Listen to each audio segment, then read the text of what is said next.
আগামী 18 জুলাই দেশের প্রধানমন্ত্রী পা রাখবেন পশ্চিম বর্ধমান জেলার দুর্গাপুরের নেহেরু স্টেডিয়ামে।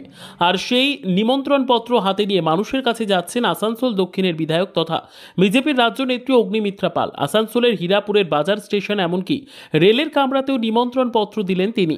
হাত জোর করে ট্রেন যাত্রীদের উক্ত দিনে উপস্থিত থাকার অনুরোধ জানান তিনি। প্রধানমন্ত্রীর আগমনকে সার্থক করে তোলার আবেদন করেন।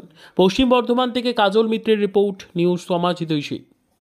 আজকে আমার আসানসোল দক্ষিণ বিধানসভায় আমরা রাস্তায় নেমেছি মানুষকে এই আমন্ত্রণপত্র দেওয়ার জন্য। অত্যন্ত আনন্দের সঙ্গে জানাচ্ছি মাননীয় প্রধানমন্ত্রী নরেন্দ্র মোদীজি দুর্গাপুরের নেহেরু স্টেডিয়ামে 18 তারিখ দুপুর 1টার সময় আসছেন এবং সমস্ত আসানসোলের মানুষ এবং আশেপাশের জেলার সমস্ত মানুষকে আমন্ত্রণ জানাই। আসুন, মাননীয় প্রধানমন্ত্রীর কথা শুনুন এবং সামনে যে বিরাট বড় কাজ, এই দুর্নীতিগ্রস্ত মমতা ব্যানার্জি সরকারকে উৎখাত করার, সেটা আমরা কিভাবে করব কাজ, আসুন তার কথা শুনে আমরা কাজে নামি, যুদ্ধে নামি।